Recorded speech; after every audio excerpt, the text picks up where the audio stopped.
ओम शांति। आज 26 मार्च 2022 के साकार मधुर महावाक्य हैं।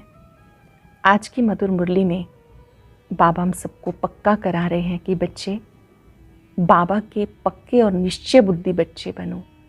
बाबा का साथ और हाथ कभी नहीं छोड़ना। कोई कोई बच्चे तो आश्चर्यवत सुनंती, कथनती और भागंती हो जाते हैं। ईश्वरीय जन्मदिन मना करके भी छोड़ के चले जाते हैं। जैसे श्वास का कोई भरोसा नहीं, ऐसे बच्चों का भी बच्चे छोड़ के चले जाते हैं। बाबा सावधान करते, बच्चे बाप को याद करना, वर्षे को याद करना। अब बेहद की रात पूरी होती है, बेहद का दिन शुरू होने वाला है। तुम बच्चों को याद की यात्रा में रहना है। इस याद की यात्रा में कभी थक नहीं जाना। जो बच्चे याद में रहते हैं वो बाबा के सबसे बड़े मददगार हैं। कम से कम 8 घंटा याद की यात्रा में रहना, पवित्रता और शांति के वाइब्रेशन फैलाना, देह को भूल देही अभिमानी बनने का अभ्यास करना। जितना देही अभिमानी बनेंगे उतना बाप की याद रहेगी। यहाँ पर देही अभिमानी बनने का पुरुषार्थ कराया जाता। सतयुग में होते ही देही अभिमानी हैं, लेकिन वहाँ पर कभी शिव बाबा को याद नहीं करते, भक्ति में राम राम सिमरते हैं। यहाँ पर आपको कोई शिव बाबा नहीं कहना, लेकिन याद की यात्रा में रहना है। ऐसे बच्चे जो याद की यात्रा में रहते हैं, याद से विकर्म विनाश होते हैं, पापों का बोझा उतरता है, भविष्य में ऊंच पद मिलता है।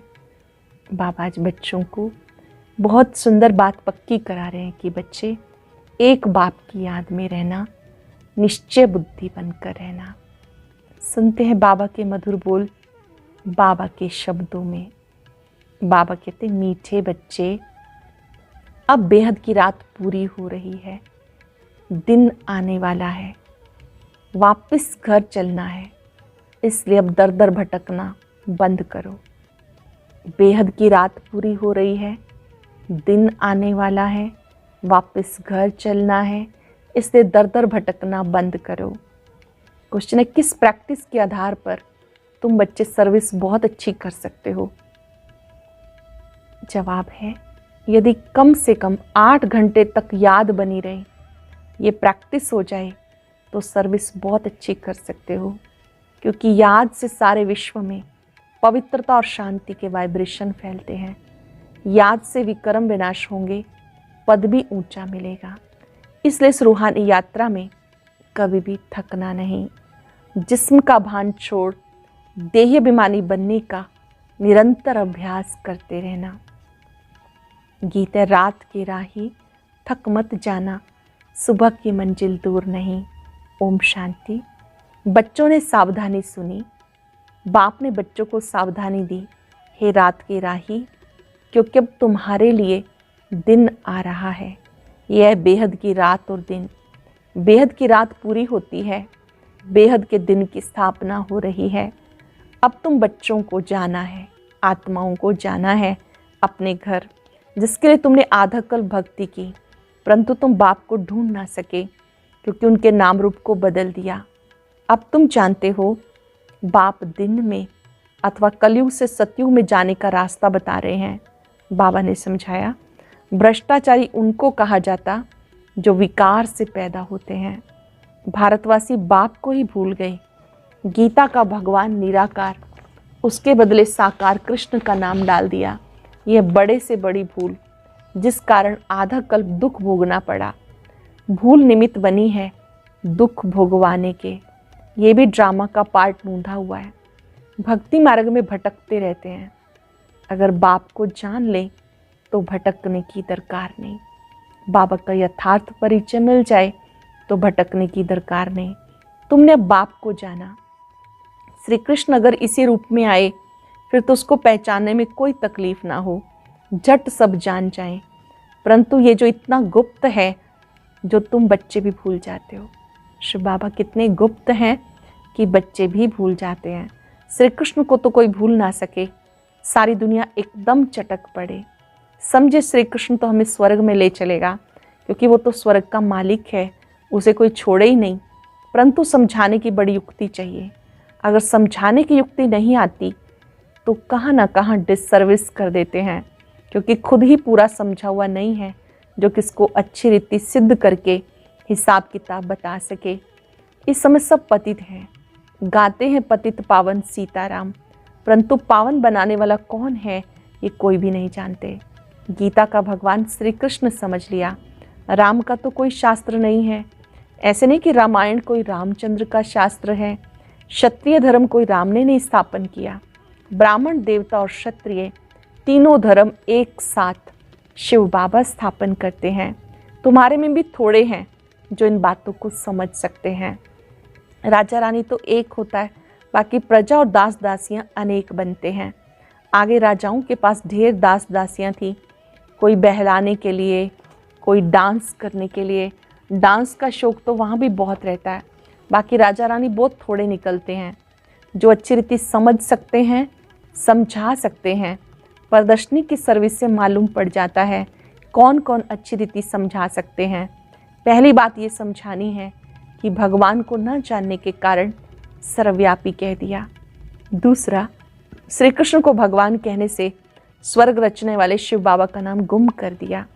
निराकार बाप ही सबका रचयिता है, उस एक को याद करना है। निराकार बाप सबका रचयिता है, उस एक को याद करना है। वही राजयोग सिखाते हैं।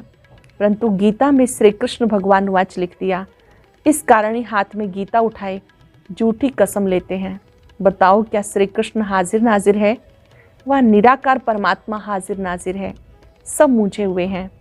तुम बच्चों को सवेरे उठकर प्रैक्टिस करनी है समझाने की। राजा जनक का मिसाल है, कहते अष्टावक्र ने राजा जनक को ज्ञान दिया, परंतु ये कोई ब्रह्म ज्ञान तो है नहीं, ये है ब्रह्मा ज्ञान। ब्रह्मा कुमारियाँ ज्ञान दे रही हैं, ब्रह्म कुमारियाँ नहीं। ये ब्रह्म कुमारियाँ नहीं है, ब्रह्मा कुमारी हैं। ब्रह्मा मुख से ज्ञान सुना, उन्हीं की वंशावली ब्रह्मा कुमारियाँ। वो लोग ब्रह्म को ईश्वर समझते, परंतु नहीं, ईश्वर तो बाप है, बाप का नाम ही शिव है, ब्रह्म तो तत्व है। ये सब बातें मोटी बुद्धि वाले समझ ना सके। नंबरवार दास दासियां भी बनते हैं, समझना चाहिए। अगर हम किसी को अच्छी तरह से नहीं समझा सकते तो हमारा पार्ट पिछाड़ी में है, तो फिर पुरुषार्थ करना चाहिए। सारी दुनिया में जो कुछ सिखाते हैं वो देह अभिमान से सिखाते हैं। देही अभिमानी सिवाय तुम ब्राह्मणों के कोई है नहीं। तुम्हारे में भी नंबरवार हैं जो आत्म अभिमानी बनते हैं, बच्चों में भी नंबरवार हैं जो अपने को आत्मा अनुभव करते हैं। हम आत्माओं को सुनाते हैं, आत्मा ऑर्गन्स द्वारा बोलती है। आत्मा कहती मैं नहीं सुन सकती हूँ, मेरे ऑर्गन्स खराब है। तो देही अभिमानी बनने में मेहनत है। सत्युग में देही अभिमानी रहते हैं, बाकी परमात्मा का ज्ञान नहीं है। बाबा कहते मेरा सिमरण वहाँ कोई नहीं करते, क्योंकि वहाँ दरकार नहीं। सत्युग में याद करने की आवश्यकता नहीं। सिमरण अथवा याद एक ही बात है। वो लोग माला हाथ में लेते हैं, मुख से राम राम कहते हैं। यहाँ तो राम अक्षर कहना भी रॉन्ग हो जाता है। राइट अक्षर कौन सा है? शिव बाबा। परंतु शिव शिव भी कहना नहीं है, समझेंगे इस बात को। बैठ के रटना नहीं है शिव बाबा नहीं, उसके गुणों को, उसके स्वरूप को, उनसे होने वाली प्राप्तियों को याद करना है। बाप को याद करने के लिए नाम थोड़ा ही लिया जाता, बाप को याद करना है। ये है यात्रा। जिस्मानी यात्रा पर जाते तो भी याद रखते हैं। हम अमरनाथ पे जाते हैं, वो नाम तो लेना पड़ता है ना। तुम्हें कुछ भी जपना नहीं, तुम जान गए हो नाटक पूरा होना है। हमारे 84 जन्म पूरे हुए, ये पुराना चोला छोड़ना है। पार्ट बजाते बजाते पतित होना ही है। बाबा कहते जो मनुष्य सृष्टि रूपी झाड़ है उसका थुर सड़ गया है, बाकी टाल टालियाँ बची हैं। ये भी तमो प्रधान हो गए। झाड़ की आयु जब पूरी होती फिर से नाटक रिपीट होना है। हर एक अपना अपना पार्ट बजाएंगे, दूसरी कोई दुनिया नहीं है। अगर होती तो हम पढ़ते क्यों? कहते बाबा फिर से आके राजयोग सिखाओ, गीता ज्ञान सुनाओ। बच्चे कहते हैं फिर से आओ, गीता ज्ञान सुनाओ, राजयोग सिखाओ। परंतु पतित हम कैसे बने ये कोई जानता नहीं। अब तुम जानते हो हम ही पावन थे, फिर हिस्ट्री रिपीट होती है। बाबा कहते वापस घर चलना है। घर में तो बाप ही रहता है। कहते परम धाम में रहते हैं, फिर भूल जाते हैं। आत्माएं भी ब्रह्मांड में रहती हैं, ये सृष्टि है, इसमें मनुष्य रहते हैं। ब्रह्मांड में आत्माएं रहती हैं, फिर आती हैं यह पार्ट बचाने। ऊपर में आकाश तत्व है, पैर सबके पृथ्वी पर हैं, बाकी शरीर कहाँ है? वो तो आकाश तत्व में ही है। वहाँ तो आत्माएं स्टार्स रहती हैं, वहाँ गिरने की चीज़ नहीं जो हम गिर पड़े। साइंस वाले रॉकेट से जाते चक्र लगाने के लिए, फिर बाहर भी निकलते, लिखते भी हैं गिरने का डर नहीं। इतनी आकर्षण है जो मनुष्य आकाश तत्व में ठहर जाते हैं, तो इतनी छोटी सी आत्मा महातत्व में क्यों नहीं ठहर सकती? ब्रह्म महातत्व में छोटी छोटी आत्माएं ठहरती हैं। रहने का स्थान है, ये सूर्य चांद स्टार्स बहुत बड़े हैं, ये कैसे ठहरे हुए हैं? कोई रस्सी आदि तो नहीं है, ये सारा ड्रामा बना हुआ है। हम 84 के चक्र में आते हैं, ये झाड़ है, कितनी बड़ी टालियाँ हैं, बाकी छोटे छोटे थोड़े देख सकेंगे। बाबा भी नटशेल में समझाते, जो पीछे पीछे आते हैं वे जरूर थोड़े जन्म लेंगे, बाकी एक एक का हिसाब नहीं बताएंगे। तुम जानते हो ब्रह्मा द्वारा ब्राह्मण, देवता, क्षत्रिय धर्म की स्थापना हो रही है। जिससे स्थापना हुई उनको फिर पालना करनी है।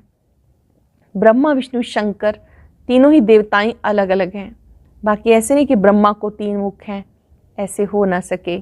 बाबा कहते बच्चे तुम बिल्कुल बेसमझ बन गए, बाबा आकर समझदार बनाते।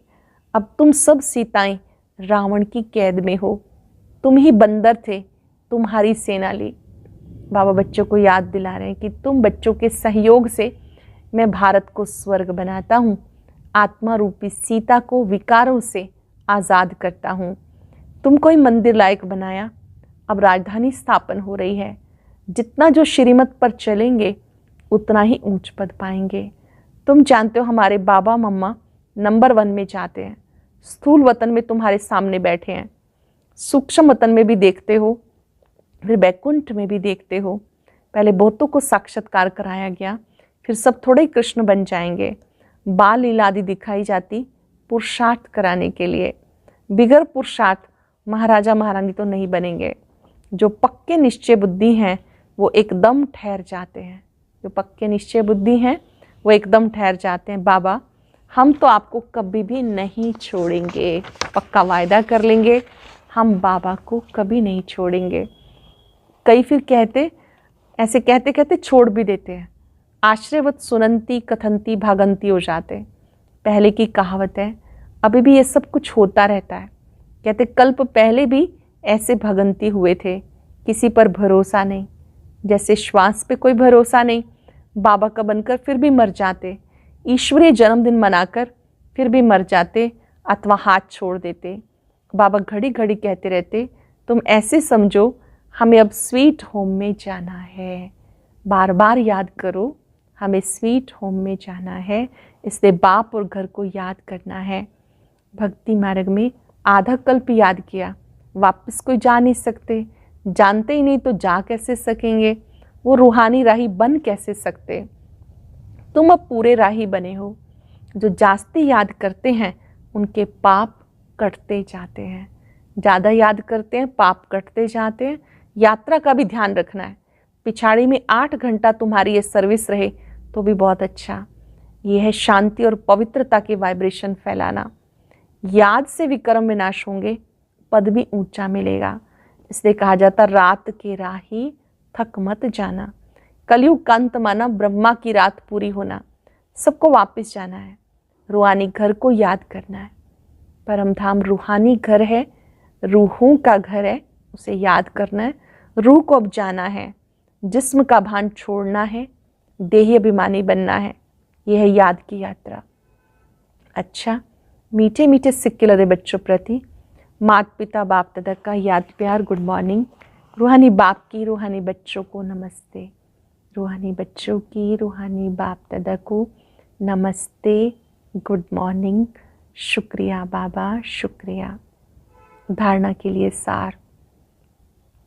पहली पॉइंट है, पक्का निश्चय बुद्धि बन दृढ़ संकल्प करना है कि बाप का हाथ कभी नहीं छोड़ेंगे। पक्का निश्चय बुद्धि बन दृढ़ संकल्प करना है, बाप का हाथ कभी नहीं छोड़ेंगे। बाप और घर को घड़ी घड़ी याद करना है। देही अभिमानी बनने की मेहनत करनी है। 5 विकारों रूपी रावण की कैद से छूटने के लिए श्रीमत पे चलना है। मंदिर लायक बनने का पुरुषार्थ करना है। वरदान है ज्ञान युक्त भावना स्नेह संपन्न योग द्वारा उड़ती कला का अनुभव करने वाले बाप समान भव। ज्ञान युक्त भावना स्नेह संपन्न योग द्वारा उड़ती कला का अनुभव करने वाले बाप समान भव। जो ज्ञान स्वरूप योगित्व आत्माएं हैं वो सदा सर्व शक्तियों की अनुभूति करते हुए विजयी बनती हैं। जो सिर्फ स्नेही व भावना स्वरूप हैं उनके मन और मुख में सदा बाबा बाबा है, इसलिए समय प्रति समय सहयोग प्राप्त होता है। लेकिन समान बनने में ज्ञानित आत्माएं समीप हैं, इसलिए जितनी भावना हो उतना ज्ञान स्वरूप हो। ज्ञान युक्त भावना और स्नेह संपन्न योग दोनों का बैलेंस उड़ती कला का अनुभव कराते हुए बाप समान बना देता है। ज्ञान युक्त भावना स्नेह संपन्न योग इन दोनों का बैलेंस उड़ती कला का अनुभव कराते हुए बाप समान बना देता है। स्लोगन है सदा स्नेही व सहयोगी बनना है तो सरलता और सहनशीलता का गुण धारण करो। स्नेही बनना है, सहयोगी बनना है तो सरलता और सहनशीलता का गुण धारण करो। आज अपने में विशेष इन 2 गुणों का आह्वान करेंगे। मैं सरल चित्त और सहनशील आत्मा हूँ।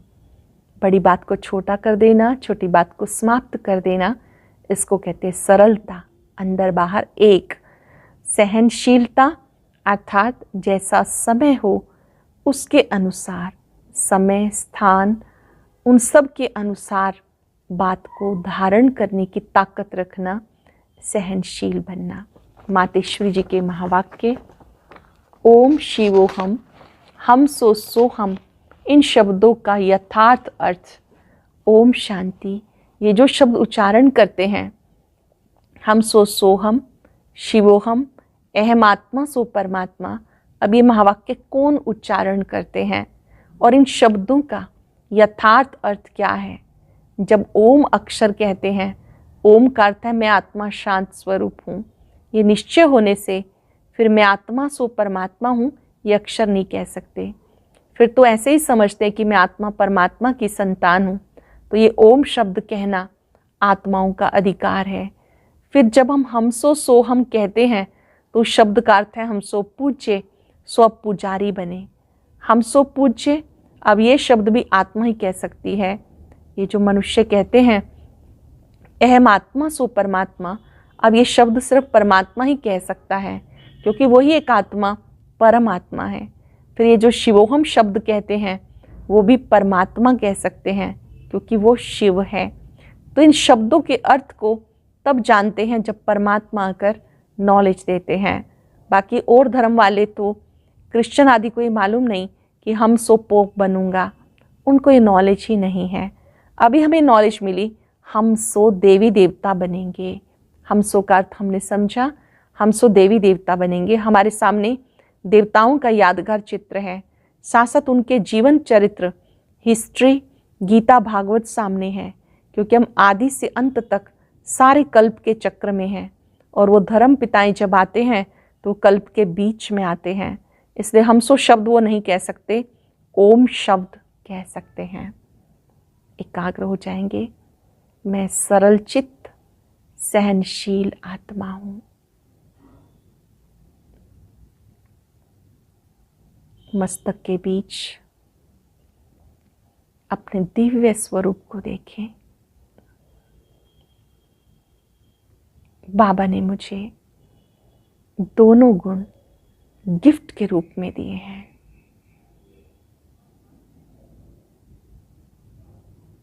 मेरे लिए सहन करना अब खेल है, क्योंकि जहाँ सरलता है वहाँ सहन करना खेल लगता है।